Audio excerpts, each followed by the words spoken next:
We've been spending a lot of time trying to get this put together very, very quickly. So as you all know, we invited our regular group of senators and elected officials for this area of the state. 2 of them declined, 2 of them didn't even bother to answer us. So someone who has graciously said she would step in is Senator Cindy Holscher from Eastern Kansas. She is the Senate Minority Whip, and you're from the Overland Park area, is that correct? So she's going to come and she is going to tell us a little bit about what's going on in the state legislature, what they're thinking about, what's happening, and anything, answer questions if need be afterwards.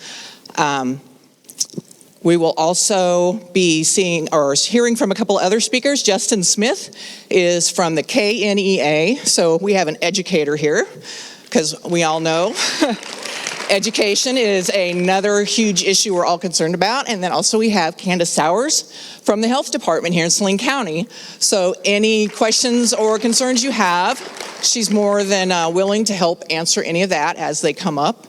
She will also be speaking. So my first thing that I ask of all of you, if you have not muted your phones or turned them off, please do so. And then let's go ahead and welcome Senator Holscher up and let her tell us what's going on. Yeah.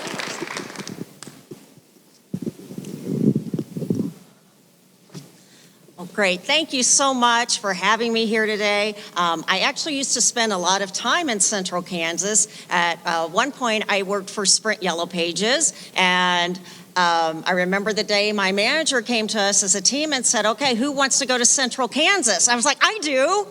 And the others didn't raise their hands. I didn't understand it, but I was very anxious to come to this area. I grew up on a farm, so I like the drive and seeing the rural areas in the Flint Hills. So spent a lot of time in this area. It's good to be back. So thank you for the invitation to be here. I appreciate that. Some of you probably recall about 2 months ago, our U.S. Senator Roger Marshall had a town hall. And it didn't go so well in the respect that there were a number of people there who, just wanted to have their questions answered and just wanted to be listened to. I believe he ended up leaving early, but before doing so, or maybe it actually happened after, he basically indicated that he felt the people there in the audience were paid agitators and not real Kansans. But I am here to tell you, I know you are all real Kansans, and like you, I'm a real Kansan.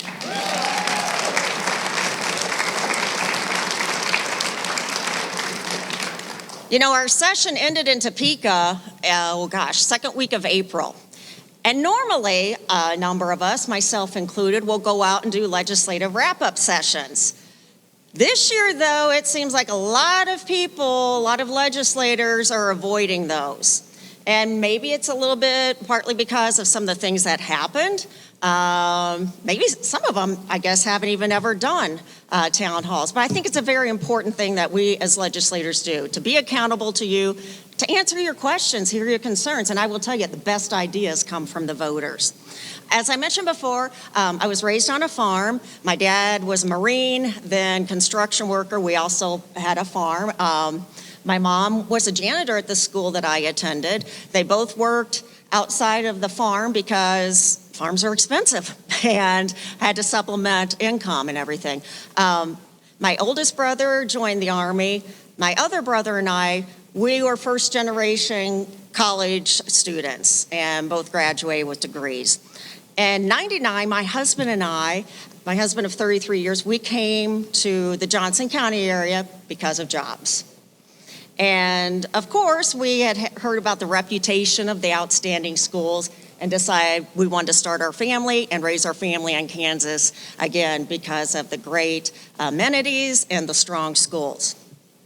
Of course, as luck would have it, about the time our kids got into school, in grade school, the Brownback experiment was in full swing.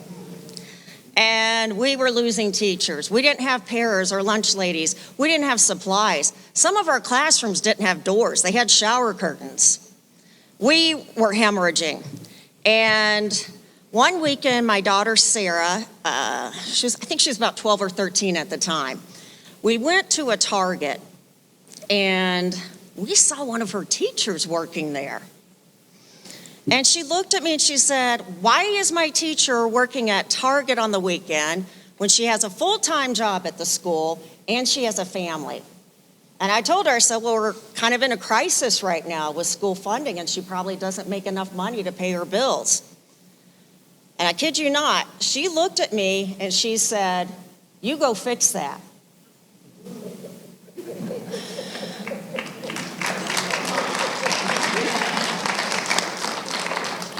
And in that moment, at Target still, I started to think, why aren't reasonable, responsible people stepping forward and fixing this?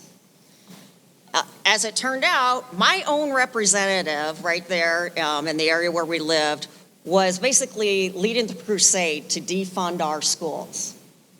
So I decided to take her on.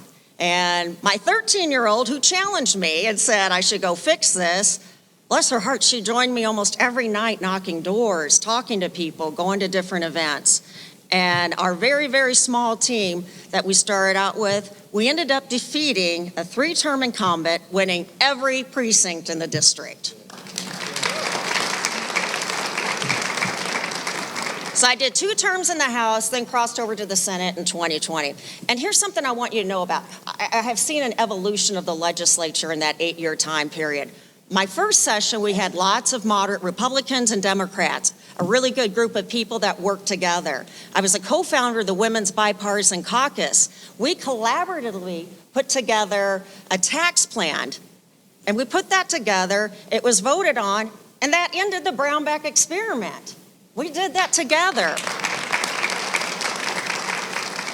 We even passed Medicaid expansion. Unfortunately, Governor Brownback vetoed it. I think we fell about 3 votes short of overriding that.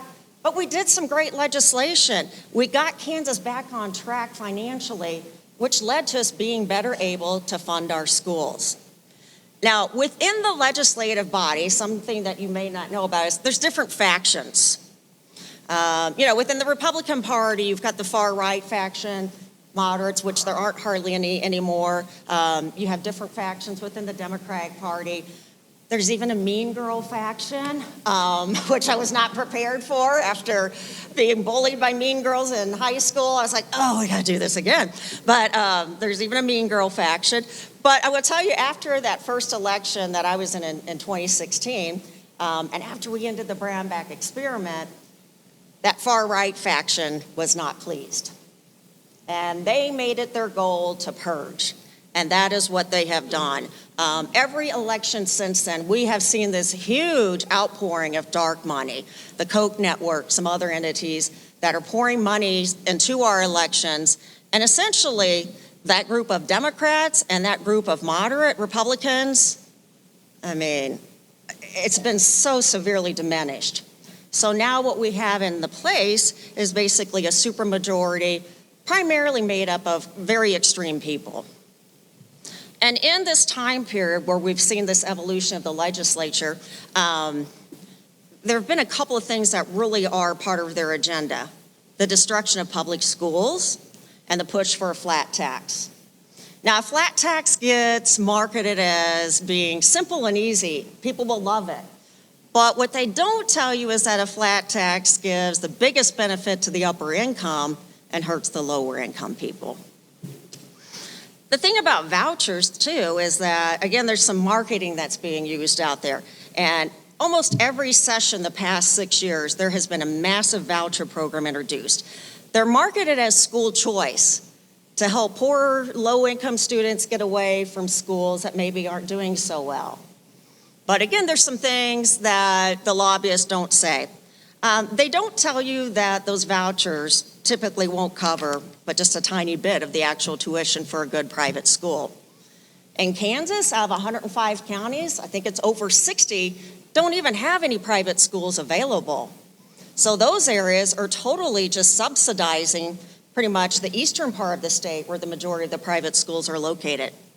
And many of the private schools, the really good ones, they're full. And additionally, most of them won't accept a student with an IEP. So you're out of luck in that regard. The result, in every state where we have seen these massive voucher programs introduced, Arizona, Iowa, Arkansas, Florida, essentially what happens is over 70% of the vouchers end up going to students and families that were already in private schools. 70%. That is not helping low-income students escape certain schools that may be struggling. And of course, again, most of these private schools are in Sedgwick County as well as Johnson County. I will tell you, the families that I see going to private schools, they are not struggling. But that is money that comes out of all of the rest of Kansas, away from your communities and your schools, that goes to the private schools. It's a transfer of wealth, is what it is. After the 2024 elections, again, the numbers did not look very promising. There's a supermajority of kind of the more extreme legislators. And, from my perspective, as well as a few moderates remaining, we knew that legislative victories would be difficult. We also were told it was going to be a very shortened session. Normally, we're in session till middle of May or end of May. But again, we adjourned like the second week of April. And raised the pay, yes. So it is kind of a frustrating thing that we were told, like I said, that it was going to be a shortened session. And keep in mind, your legislative leaders are the ones who determine that. And they are all pretty much part of that more extreme faction. They set the agenda. They decide what gets voted on. They decide which bills get a hearing. So to have this extremely short session meant the things that they wanted would be given the priority. And that's pretty much what we saw happen.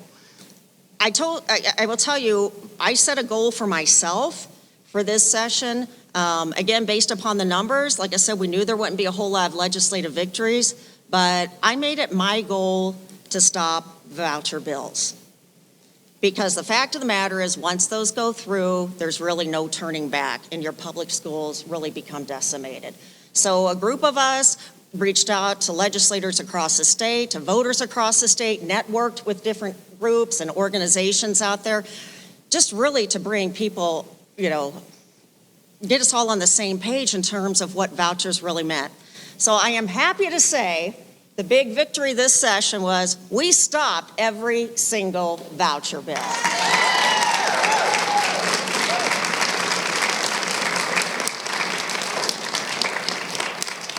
Now, you may have noticed during the 2024 elections, you probably got some materials in your mailbox, some campaign flyers for some of your legislators, and it's very likely there was a promise of addressing property tax. Anybody get anything that said something about property tax, that there would be relief for you? I will tell you, across the state, that was a very predominant message, property tax relief. Well, elections happened, and guess what? I think the only bill that really had much relief was so small, maybe $24 of relief, I believe was the average. Here's what you need to know. Again, with a supermajority, if that really were a priority, it could have been done easily. The fact that it wasn't should speak volumes. And the fact that other legislation was pushed through to take away the grace period for mail ballots, attacking LGBTQA individuals, those were the things that were prioritized, and the flat tax, but not property tax relief. There is, with the current situation, there's some parallels to what's happening on the state level. If you look at the federal level, we've all, I think, heard of the DOGE committee on the federal level. Guess what? On the state level, we have the COGE committee. And similarly, both have said that the idea is to find efficiencies, find ways to save money, looking for waste in government. However, very early on, it became very clear, both levels, it was more about getting rid of important agencies that serve the people and eliminating crucial jobs. As far as waste, instead what we saw was the building up of reasons to increase the Attorney General office. I think there were a total of, between the different budget proposals and different bills, I think there was a total of 30 full-time positions asked for the Attorney General's office. Not exactly being efficient and not exactly trimming waste. Again, more parallels, lots of attacks on public education. We've seen that on the federal level with the executive order to eliminate the Department of Education. Again, on the state level, all the vouchers and other bills. Attacks on voting rights have been happening on both levels. And the biggie, probably, tax breaks for the wealthy. Again, on the state level, it's disguised as a flat tax. So as you think about all these things going on, really it comes down to this. That 2026 election is going to be super important. Every House representative will be on the ballot in the state. Now, because of gerrymandering, there's a lot of areas out there where there's some that, we're not going to flip that seat or change it to Democrat or moderate Republican. But there are several where we can make that happen. And we've got to get a little bit more balance in the legislature. Additionally, the governor's race will be on the ballot next year. Now, here's the thing I want you to think about. We've had a little bit of protection in the respect that we've had Laura Kelly, who would veto those voucher bills and some of the other bills. With that supermajority, sometimes they can override it, sometimes they can't. And the voucher bills, again, that's an area that we focused on. But next year, if we have an extreme person elected to the governor's office, they'll sign off on those bills. There will still be a majority that is somewhat extreme. They'll be able to pass those bills all the time. And again, then you will have a governor who won't push back, who will sign those bills. That's the thing that keeps me up at night. After 10 years of working to save our public schools, to get us to financial stability, to help fund some of these important agencies, it feels like we are so very close to losing that. So we have to absolutely make good choices in 2026. Additionally, the U.S. Senate race, I think most of us are pretty aware of that. I mean, obviously, with the chaos and different things that are happening on the federal level, Kansas becomes an important spot. And of course, with the things that Senator Marshall has done, people are growing ever more concerned because it's hitting all of us in terms of the actions that are being taken. I will finish up with this. I want you to be hopeful. I know some of that's kind of grim, but again, we saved the schools through the pushing back on the vouchers. But here's the big thing I want you to be hopeful about. April 5th, I went to 5 different hands-off rallies that day. Oh, well, thank you. I wanted to see what the pulse was out there and what's going on and what people are thinking. And, my intent was, to wander through the crowd, talk to people and everything. I did some of that. But here's what happened. 9 a.m. was the first one I went to. I got there about 10 till. There were 50 people there, and this was kind of an area south of Overland Park. There were 50 people there I have never, ever seen before. And I know a lot of people in that area. But 50 people who are now engaged and noticing what's happening. From there, I went up to 87th and Mauer. I'd heard there was going to be a rally there and that it was going to start on one corner. And I thought, okay, that's where I'll go. I'll park there so I could, walk through the crowd. All 4 corners were packed. 1,300 people out there. And then I went to Parsons. I had been invited to kind of a similar event there where their legislators would not show up. And I thought, well, okay, it's Parsons, 5, 15, 20 people will be there. I'm thinking it'll be a pretty intimate group. 120 people were there. I share that with you because, again, the dangerous thing about elections are that a number of people just aren't paying attention. But a lot of people are now. It's really stunk in terms of some of the horrible things that have happened, but we've got to make sure that we keep talking to our friends and neighbors, helping them step outside their comfort zone and being visible, because that's what it's going to come down to, getting people mobilized and voting in 2026 to really take this vote in a different direction. So again, that's what I want you to be thinking about. What can we keep doing to keep people engaged? Talk to 2 people every day is what I say. Talk to 2 today. When you're in the line at the grocery store, when you're talking to a neighbor, you're out walking your dog. Because here's the fact of the matter. There's not a lot of media covering us on the state level. In fact, there's very little. And a lot of people out there are so damn busy working 2 jobs, they just don't have time to pay attention. And they will listen to you more so than me. So you all are very important as we mobilize and get ready for 2026. And hopefully we make some great choices and save our democracy. So thank you all. Oh, thank you. Oh, thank you.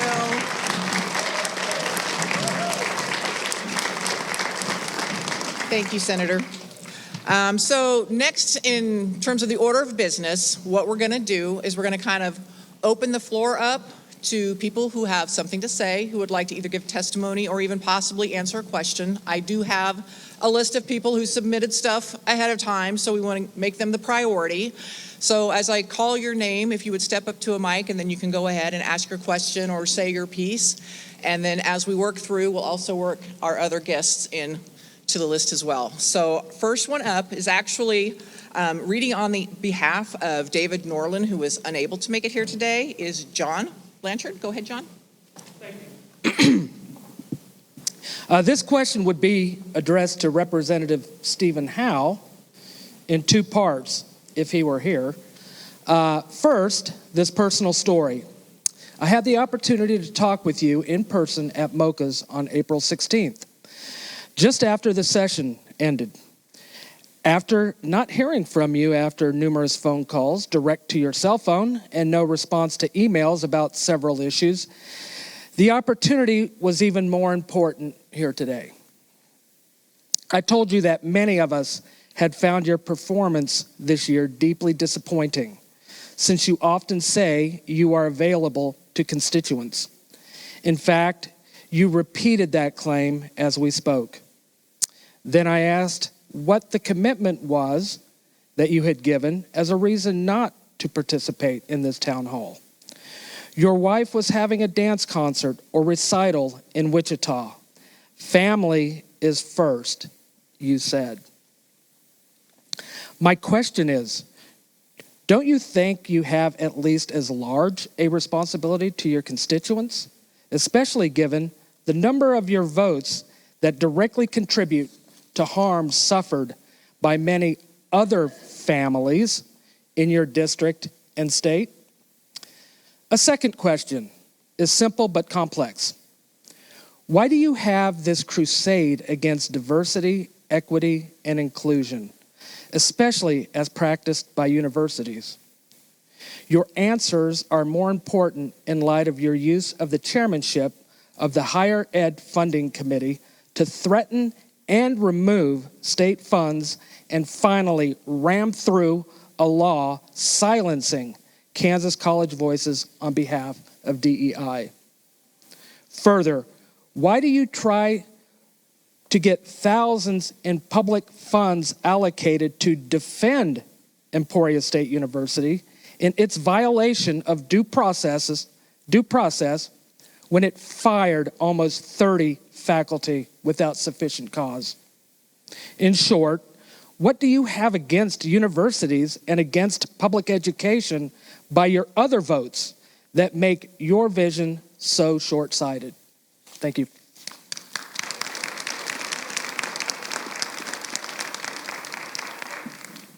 You are next, and you might need to adjust that mic a little bit. It might be a little low for you. Okay, this is my testimony right here. My name's Gavin, I'm 17, and I'm here because I care about the future of Kansas, my future. Right now, the cost of living, housing, healthcare, childcare, even food is rising fast. Families are struggling, and people are looking to our state legislation to provide some relief. And instead of making things better, decisions made at the state level this year will make it harder for Kansans to thrive. It's disappointing that our representatives chose not to be here today. Listening to your constituents, especially young people like me, should be a part of the job. If you won't show up for us now, how can we trust you to be here in Topeka? I may not be old enough to vote yet, but I am paying attention, and a lot of people my age are too.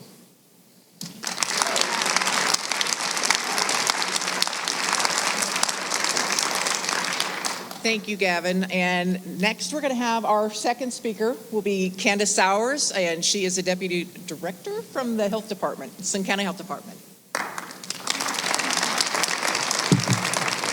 Hi, everyone. I just wanted to come and talk about public health and about what funding impacts look like for us in Can you hear me now? Hi. Okay. I'm Candace Sowers. I'm the Deputy Director at the Salina County Health Department. And I wanted to come talk to you guys today about what funding cuts would look like and how we're funded at the health department and what public health is, because it's a super important topic that affects every single one of us. And we're trying to really increase the transparency around that. And if funding cuts happen, that's going to be damaging to everybody. So the health department is 1/3 grant funded, 1/3 county funded, and 1/3 fees for service funded. That means that 1/3 of our programs run off grants. That's salaries, that's outreach, that's ways we interact, that's services we provide comes from grant money. And if that funding is cut, then we can no longer provide those services. I'm not saying that funding is cut right now. It's not. We don't know what's going to happen, which has left us in this situation where planning is hard. If we can't plan and we don't know if the grants will be coming in, it's very hard to continue on with services. So a lot of people mistake public health for health care. And while they're connected, I just wanted to take a few minutes to tell you all what public health is. So public health is not just vaccines and data. It's food on the table and safe places to sleep. It's clean water and wages that reflect someone's worth. It's quiet moments where someone can feel seen. It's the reason that children make it to their first birthday, or the reason that their mothers get to breathe easier. It's someone's reason to hope. It's the connection between farmers and families who need fresh food. It's the ride to the job interview. It's the interpreter at the clinic. It's the advocate in the courtroom and the safe face at the table that no one thought they belonged at. It's policy and people and numbers and names and action and heart. Public health is everything that we do, and it's very important to protect. It's very important to understand how it works, and at the health department, we are dedicated to making sure that there's clear transparency on how we work and clear communication so that people feel like they have a place to be. So, thank you.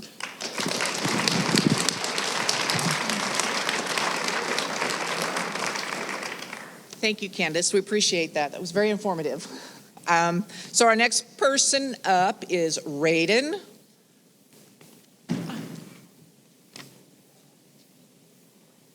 Hi, Raiden.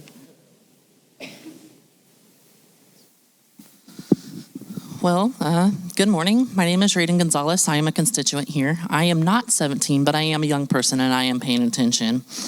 I'm just going to read my testimony. This is mainly for all of our elected officials. I stand here today deeply disappointed, but sadly not surprised by the continued disregard shown by our representatives here in Salina. Time and time again, we've watched as voices of our constituents are brushed aside, priorities are skewed, and critical concerns go unanswered. This lack of accountability is more than frustrating. It is a disservice to the very communities these elected officials vowed to represent. Our representatives were chosen to advocate for all of us, not just a select few. When they fail to listen and engage or act on behalf of their constituents, they break the trust that forms the foundation of our democracy. We deserve better. We deserve better leadership that listens, that responds, and that truly represents the will and well-being of this community.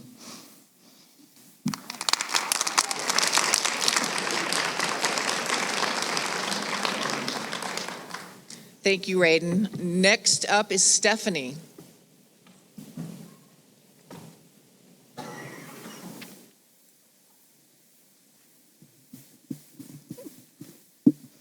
Hello, my name is Stephanie Ferguson. I am a lifelong resident of Salina. I appreciate the opportunity to speak.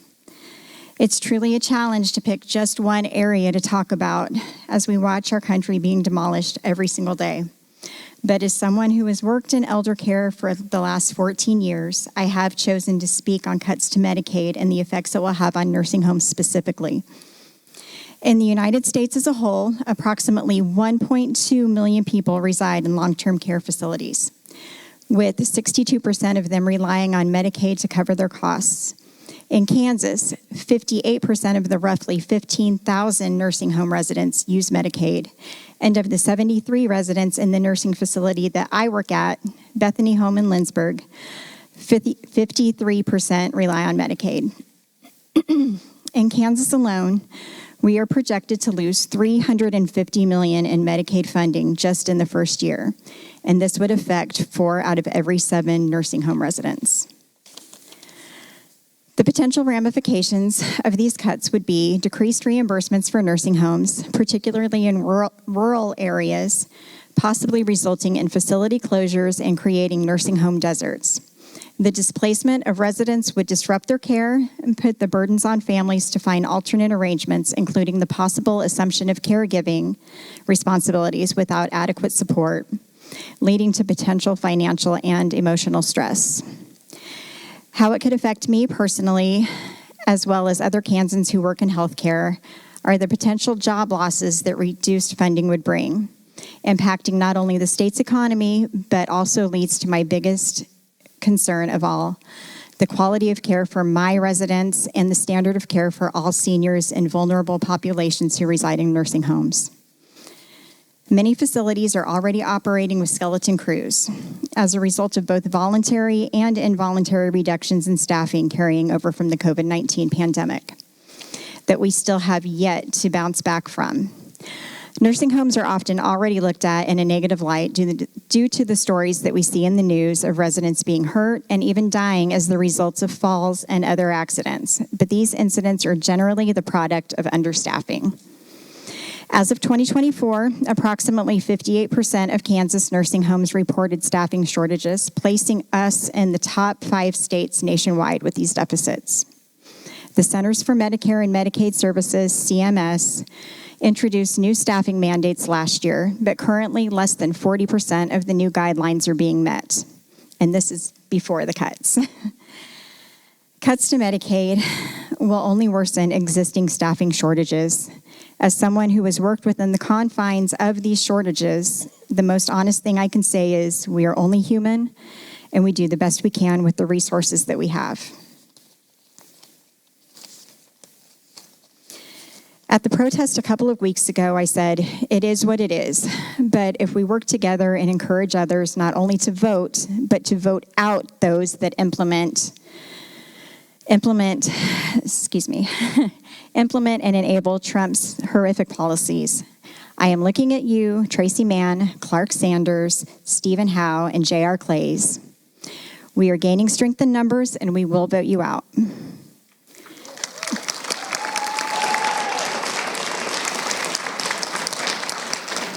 And I know I've already gone over my 90-second time limit. I'm almost done, I swear.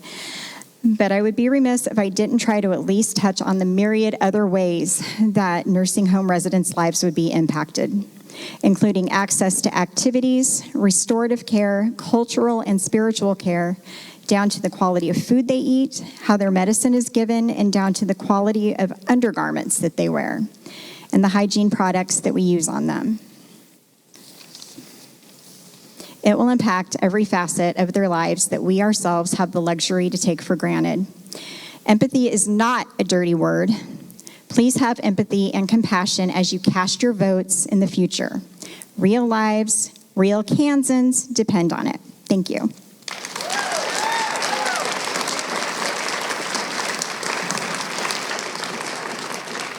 Thank you, Stephanie. Peggy, you're up next.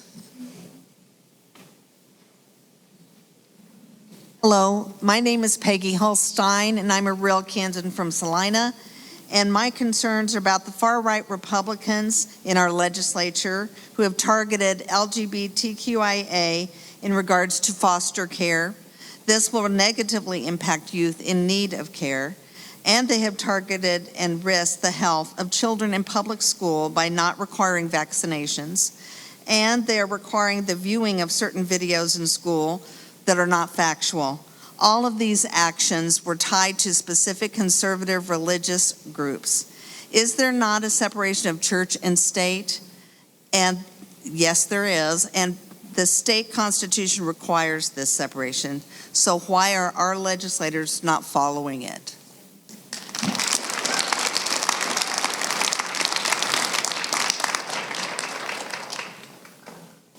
Thank you, Peggy. Haley? Hi, my name is Haley, and I am not paid to be here. I really am a Kansan. And I want to say that I am disappointed. You know, Tracy Mann, he says he wants to hear from us. He went out to Western Kansas, visited 6 or 8 counties out there where the average population of those counties was about 1,200 people. So it doesn't feel like he wants to hear from us. Clark Sanders told me before last year's election that I could call him, email him anytime, and he would respond. Since the election, he has yet to respond to me. And so I'm very disappointed in those fellows for not even responding. Half of them live here in town. Back in October of 2024, the Docking Institute did a statewide survey, and it kind of reflected what I hear in my office. One thing I noticed was when you take out the talking points of the R and the D, when you take out the politician's name and whatever, and you really just talk about the issues, we all have so much in common. Back in 2022, nearly 60% of the state voted to keep women's health care legal. Yet we see Topeka trying to circumvent and chip away at what voters really wanted with House Bill 2009, 2010, 2062, 2216, and Senate Bill 67. Kansas already voted. Why is Topeka opposing those voters? I was one of those women that my life would have been in dire straits had I not received the proper health care. And I couldn't imagine being one of these women in Texas thinking that how sick did I have to be before my provider acted. My provider said, "We can wait." I said, "No, thank you." I was a single mother and I needed that health care now. I didn't want to wait until I was sick enough and find those repercussions. And so I received that abortion many, many years ago by a provider here in Salina. And we can call it an abortion, we can call it a DNC, we can call it what we want to call it, but it was an abortion because by definition, an abortion is removal of that tissue, however that comes about. Even a miscarriage is an abortion, and we're seeing women being villainized for having miscarriages because they want to know what she did to herself to make that happen, and that is an awful thing. 75% of the people in that survey agreed that expanding Medicaid would benefit Kansans. As we heard from Stephanie, long-term care recipients, 4 out of 7, every single one of those people deserve that. There are disabled children. They're disabled. My mother is on disability, and she was on Medicaid until she turned 65 and then became Medicare eligible, but now also still receives Medicaid as her secondary insurance. We have so many people right here in Salina that have that. Why are we trying to chip away at that? And Kansas has voted in Topeka time and time again not to expand Medicaid, and now we're seeing it on the federal level that those things are going to be stripped away from us. They can call it whatever they want to, but I've seen that budget, and it's taking Medicaid away from us. So I want to know in Topeka specifically, what are they going to do to fix that, because there will be a gap there in coverage. A lot of people don't qualify for the marketplace because you have to have a tax liability, meaning you have to make a certain amount of money to qualify for marketplace. There's a lot of people that work 2 and 3 part-time jobs that don't qualify for health care through their employer. And here we are in Topeka saying, no, thank you. Those people, they don't need insurance, but they're working those 2 or 3 jobs just to survive. They don't have the extra cash to go to Blue Cross Blue Shield and pay $1,300 a month, because that's about what it is right now if you went directly to a health insurance provider and bought that insurance yourself. That same survey, 75% of people said that they strongly agreed with the state they strongly disagreed with allowing everyone to conceal carry. I am a concealed carry license holder. I don't have it on me today. But I know the importance of being taught what those laws are. I took my class right here in town, and it was taught by a law enforcement officer, and he spent most of his time in that class dispelling rumors and misinformation about what the laws were, because so many people think that they heard something on some radio station or heard something on a TV news outlet that said, oh, well, you can do this because Kansas is a constitutional carry state. All the constitutional carry state says is you can carry it. It doesn't say jack about what your legal obligations are. And going through that class teaches you exactly what your obligations are as a person that lawfully carries that. My fingerprints are at KBI right now. I also carry insurance on myself as a concealed carry license holder. If I did something wrong, or God forbid illegal, I would be caught immediately. We have seen them dispel and turn down bills where, because 83% of those people wanted to block the state sale of firearms reported as dangerous by medical professionals, yet in Kansas we see no red flag laws. None of those. Somebody could walk out of a mental institution, as long as it wasn't a 5150 and law enforcement wasn't involved, they can mark on that federal form, no, I don't have any mental problems. I've never been committed. And the only time that's going to come about is like Hunter Biden found out, is sometime later someone says, oh wait, he must have said no, he wasn't addicted to drugs. Well, he was. And so someone could say later, oh, well, that person was admitted to a mental institution, and therefore now we've got to remove them because they lied on that form. And then they're convicted. But what happens in the middle there? What happens? We see a lot of school shootings. We see a lot of people doing terrible, awful things to other people. I don't want to see children die. I don't want to see my fellow Kansans die because we didn't hold anybody responsible. And while I'm opposed to recreational marijuana sales, because I don't use it, most of the people in that survey, 65.2%, said that they are okay with legalizing recreational. And even more, at 72.9%, said they wanted to see it legalized for medical use. Why does Topeka oppose this? 3/4 of the respondents said that the state should pass laws expanding access to affordable childcare, yet we don't see that issue being taken up in Topeka. 41.8% of people said that they didn't have enough savings to cover their monthly expenses for housing. Can you imagine if you had one thing come up, a car repair or something unexpected happening? Now you've got to figure out which bill you want to pay. And as we're watching our federal government make things more expensive and harder to obtain, we're seeing layoffs at our ag sectors that help farmers in their operations. We're seeing insurance rates skyrocket because it costs more to repair or rebuild a home, car, or barn because of the 2008 tariffs on lumber and steel. And we have more coming. What is Topeka doing for us? What is DC doing? Thank you. So my name is Justin Smith. I'm a graduate of a small rural Kansas public school. It's something that I grew up with. I'm also a fourth generation veteran, the only one that went voluntarily, by the way. What I was imbibed and imbued with growing up was education is the key to get you to do anything that you'd like to do with your life. And that's what I did. I spent 22 years as a Kansas public school educator. The last 8 years, I've served on staff with Kansas National Education Association. I'm a UNISERV director, which means I work with, advocate for, train, and work with our public school teachers and educators. When I was asked to come speak here today, what lens do I shoot it through? I shoot it through public education for all. It's what I believe in. And how does basically voting decisions, state funding, what's impacting our local schools right now? So to put it, the best way I do it is a very Kansas way, good news, bad news is the best way I can think of it. So good news number one from the lens of education. Public school funding has increased this year, right? $230 million in new K-12 funding across the state. It's meaningful. It helps cover staff, services, student programs, Bad news, it's the floor. There is more.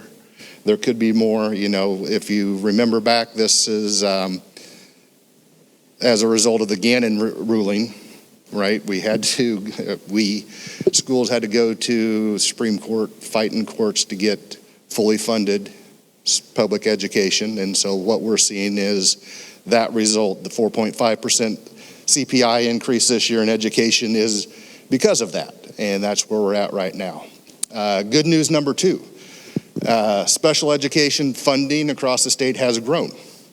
In the last 2 years, we've seen $85 to $87 million of new special education funding. That's to strong advocacy from educators, from parents, from allies. Bad news, not enough. It's not enough. State statutes, we know that we have to fund 92%, schools have to fund 92% of excess sped costs. And we're not near that. Realistically, if the $75 million last year would have been carried forward 5 years, that would have got us close to that threshold with adjustment. This is at a time when Kansas holds billions in surplus and reserves. It could have happened. The issue with SPED funding is when you underfund SPED, the local school districts have to transfer and take from your general education fund, the general fund, and the local option budget fund, transfer in and cover that. So what we are doing is a classic SPED's fully funded. Well, yeah, it is. It's not fully funded by the state. It's fully funded by the local as we go through there and through the general fund and the special or the LOB fund. So you're robbing Peter to pay Paul. More is always better with special education. Fulfill that mandate. Other good news as we go through here. For educators, I work with educators, I advocate for educators. One of the things that I look at and look for, how do we retain the best and brightest of our teachers? How do we get and attract new educators and keep them? Kansas Public Education or Employer Retirement System, CAPERS, there was actually a bill. Everybody agrees CAPERS 3, the 3-tier system, CAPERS 3, which is if you are employed after 2015, you're on CAPERS 3, is not good. It's not good for retirement. And everybody agrees with that. This year, I think the House did pass a bill. It just didn't get picked up in the Senate for reasons that I'm not qualified to talk about. But we're making progress there. Other things. We've blocked efforts to ban books, politicize our classrooms, censor educators. We know that there is a push. I'll echo some of the things earlier to, for lack of a better word, micromanage what local school districts and local school boards should do from Topeka. Bad news is some of these bills came within a few votes of passing. And again, we want classrooms are not battlegrounds. Classrooms are for education, and we want our students prepared for the world which we'll live in. I'll echo again as we look at vouchers. We blocked vouchers again this year. That is huge. That comes up. Regardless of income, ability, zip code, ability to pay, public schools are for everybody. And that is the antithesis of any voucher program. What we want to do and what we want to make sure to do is public dollars stay in public schools. What we are concerned about is this will come up year after year, and we must have the backstop of somebody in the governor's office that will veto that. that will stand up to those vouchers programs, because they're not going away. They're not going away at all. And a couple things I just wanted to do as I finish here is Kansans support and believe in public schools. They always have. They are the linchpins of our communities. Like I said, I grew up in a very small rural district, and I work with several small rural districts, and that is the key to those communities. It's the key to opportunity for our kids going forward. And to lose that is to lose part of Kansas. So that's what I had to come here to say today. And when we fight for our public schools, we win. So thank you.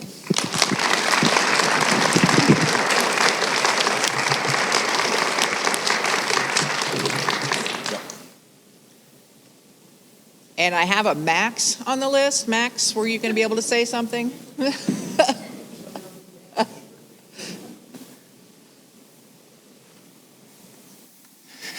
Hi, I'm the infamous Max. I'm a third-generation factory worker, first-generation college graduate, and I think a lifelong frustrated person at the representation that we've had here in Salina, Kansas. I think it's just mounting. It's only gotten worse in my 31 years of life. The people up here on stage, of course, are good examples of it, but I want to throw in, of course, my own personal representative, Dawn Wolf, who not only couldn't be here today, but even her portrait couldn't make it. But what really shocks me about it is this lopsided relationship between the community that I was born in and that, God willing, I'll die in, that I love so much, Salina, Kansas, and Topeka. Because over the course of my life, not just recently, though it's getting worse, more and more of our ability to solve our problems here locally is being sucked away from us and decided by people who just have nothing but contempt for real Kansans up there in the State House. My personal long-standing gripes, of course, include the hostility towards minimum wage issues, where we're not allowed to set minimum wage in Salina, and the state's sure not willing to do it. We can't decide what's a good contract rate for city contracts here locally. It's all preempted by Brownback-era laws. There's, of course, the public education conversations that's been going on, this chronic underfunding of SPED that we have to pick up with our taxes. But, you know, even though there's more and more, I think, every year that we're not allowed to do here, even though there's plenty of people here, I think, that are gathered and willing to make a change in our local community, the kinds of things that they do want to do, I think, just show how hostile and misanthropic they are to real Kansans. Some of the things that the legislators wanted to focus on in this particular session were making sure that our immigrant neighbors can't afford to send their kids to school by determining what rates they get to pay. They helped try to decide what poor people can and can't spend their food stamp money on. And while, you know, I had a tumultuous relationship with my previous representative, Susan Concannon, she at least had the backbone to sometimes side with the governor and do what was right for families like that were put in a pinch. Her successor, Dawn Wolf, is just falling right along with the party line. And so now we've got queer Kansans, people that I went to school with, who are continually under attack. Classmates that walked through this hall, you know, this auditorium right here with me, have left the state because back in 2012, they saw the writing on the wall. They saw that they weren't welcome here. And today, they're saying, oh, well, thank God I left, because the type of hostility that is directed towards our neighbors, our classmates, our loved ones, our family, is just absurd. These are representatives that have what only seems like hatred for some of our fellow Kansans, and I really want to see a change. And I want to see a change, too, from some of our Democratic representatives, because, frankly, I'm not satisfied with the narrative about returning balance and working with moderate Democrats. I think we've seen that my entire life, and we're losing. I want to see a will to win, to actually change the state into the kind of place that we deserve. One where we can have dignified rights to organize, dignified wages, where our neighbors, regardless of their gender, their sexuality, their migration status, whether they're a woman in a position where they need to go and seek health care that apparently the State House doesn't care for, where all of us can grow up together and have a bright and successful future and not be bogged down on by what Topeka thinks a real Kansan look like. So, thank you.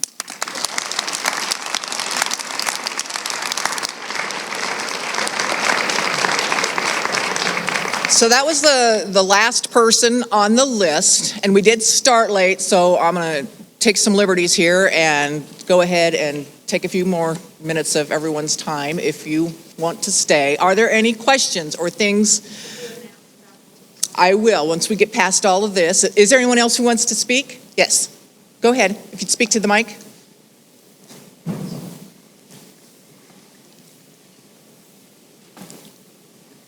I'm Margie Hayes. I was in El Dorado for 50 years, in Salina just a little over a year. I did try to contact Tracy Mann. I work for LEAP, which is the state, which is a low-income energy assistance. It is a grant. It's for people that can't afford their utilities. The first year of Trump's administration, he tried to cancel it. This year, there's 9 people in Washington that determine the allotment of how much money goes to the state. They have fired 7 of the 9. We're not sure whether or not we'll have the funding. It's really pretty discouraging to see that you have people that are disabled, you have people on low income, you have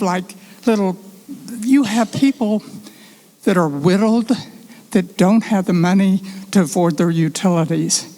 The chance that this year we served over 50,000 people. Next year it's questionable whether it will exist at all. The only thing that is in our favor, and it's like it always is, if the big boys want the money, it'll come through. And the utilities, this is in their favor. So perhaps we will get the funding. Otherwise, people will not have any type of help with their utilities. That's all I've got to say.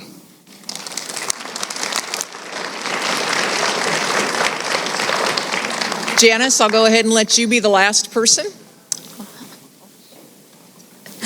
My remarks are to Representative Mann. I'm asking you to withdraw your support for the SAVE Act because it is absolutely not about voter fraud. It's about disenfranchising women to vote.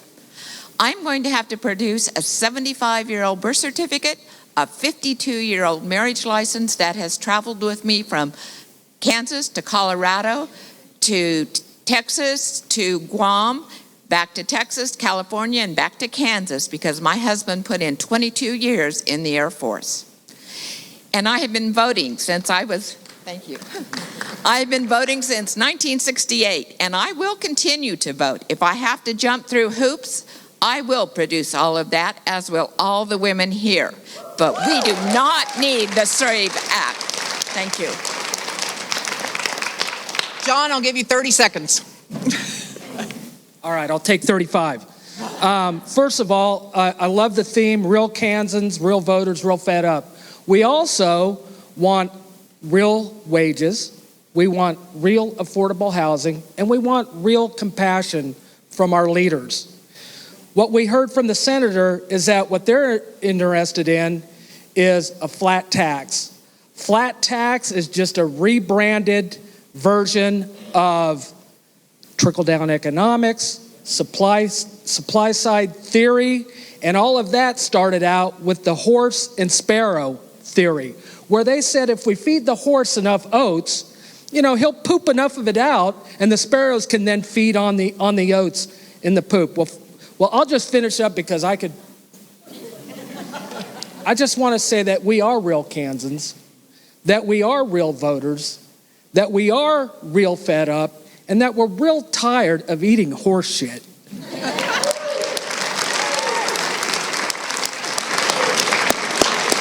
Thank you, John. I'm going to have one quick announcement, and then Senator Holscher is going to wrap it up for us. So at the back, we graciously had a member bring 200 postcards and stamps. She has some set up at the back. If you'd like to fill one out, take one with. However, if you fill it out here, throw it in the basket, she'll get it mailed for you. So thank you, Carol, for taking care of that for us. So we appreciate that. Let them know what you think, and they're brightly colored, so hopefully they'll actually see them in the mail. Senator?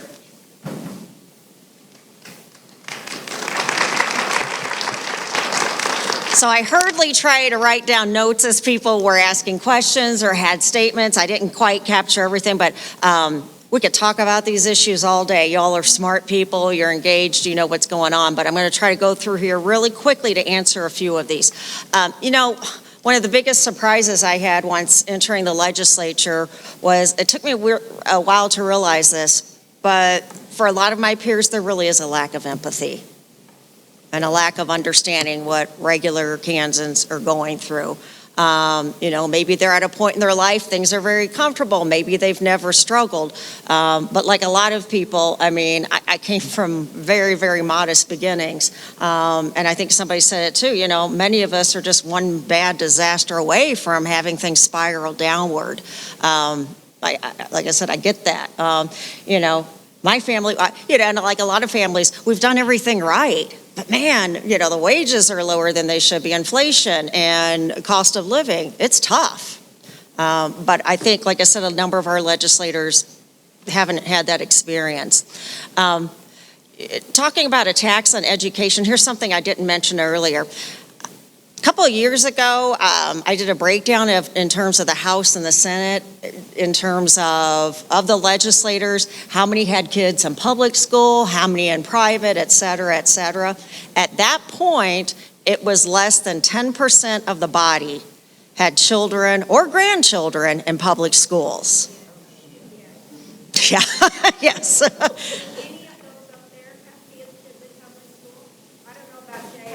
I don't think so. Maybe one of them. But here's what I found out. A number of the people who had children that were school age were sending them to private or homeschooling. I think there were 8 of us. I think there were only 8 of us in the Senate out of 40 at that point that even had children of school age. So I've made it a point every year. I didn't do it this year. Again, it was a short session, but usually on our spring break, I would always make a point to do a challenge to the legislators to go spend a day in a public school. Most of them wouldn't do it. A number of them hadn't been in a public school in decades and have no idea of the work you all are doing, the demands that are being placed on you, the challenges. And again, a lot of that is just a huge disconnect as far as not understanding what's going on. And I do want to say something really quick. COVID was a horrible, horrible time. And there is no one who took more criticism or ugliness from the public than people in public health and educators. So thank you.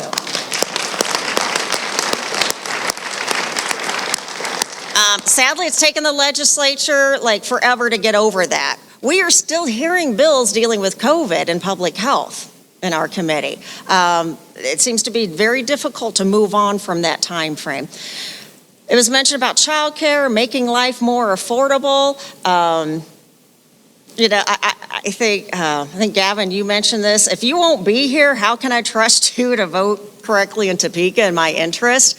I will tell you what every legislator loves is a person who doesn't pay attention. Because it's real easy to come to your doorstep or come to a function before the election and say, I support schools, I support access to health care, and then go back and vote differently in Topeka. Because most of the time they know people won't pay attention and they won't see what happens. And that's what makes the difference. I found out something else interesting when I first got into the legislature, and this is Republicans and Democrats. A lot of them do not respond in the off season. And I found that interesting because, maybe we're only in session for, a certain time frame, but people's problems don't end just because session ended. And so I'm always checking my email and my voicemail. In the off season, I'm an office of one. I have no staff. It may take me a while to respond or get back to people. But this really hit me hard during COVID because so many legislators weren't answering their emails. And we had a lot of people that were having problems getting their unemployment, and they were told, contact your legislator. Well, word got out that Cindy Holscher checks her email and responds. And then it got posted on Facebook that Cindy Holscher will help you. In 1 week's time, I handled more unemployment claims for people across the state of Kansas than the whole legislature combined. And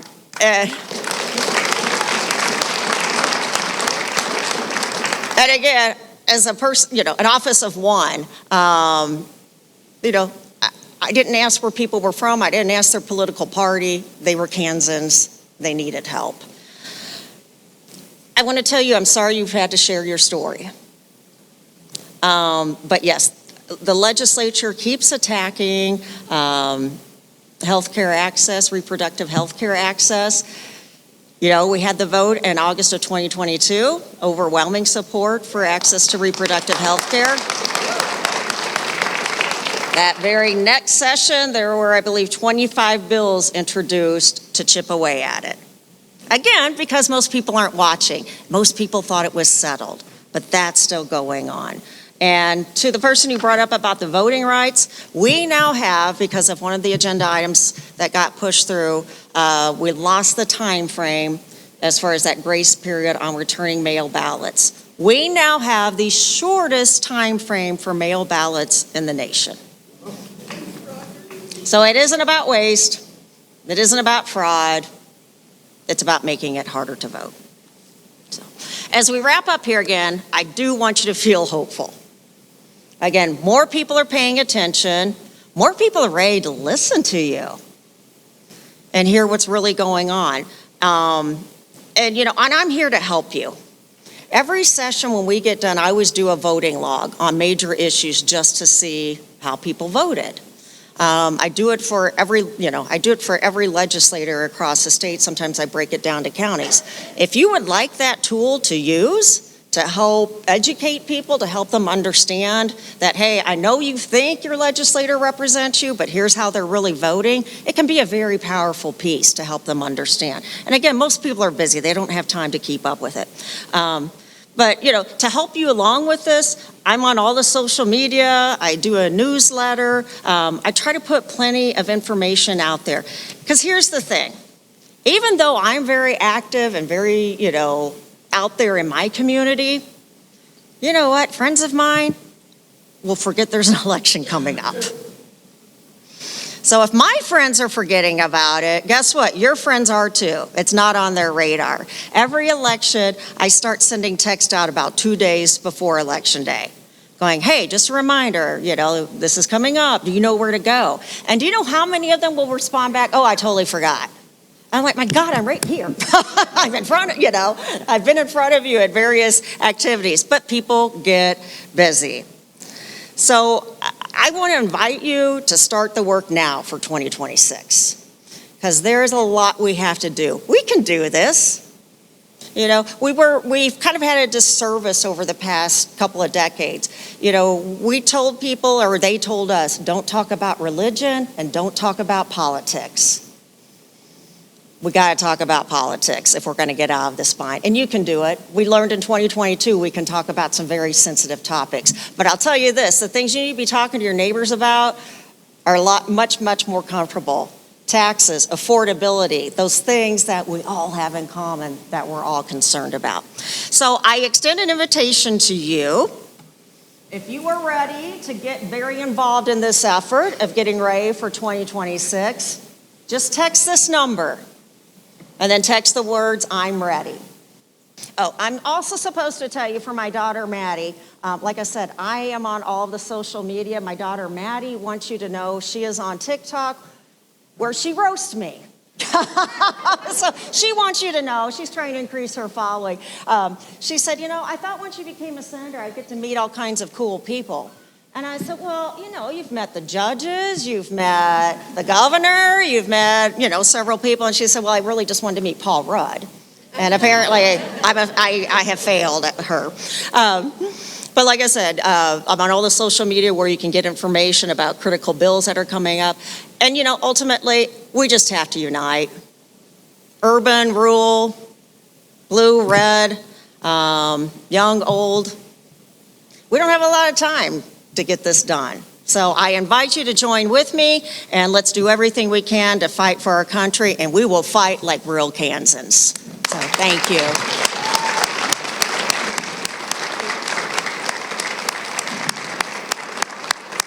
Just one last thing for the senator, because, you know, we are real Kansans. And just so you all know, I am from the town where this all came about. I'm from Oakley, Kansas. So, yes, I am very much a real Kansan. So we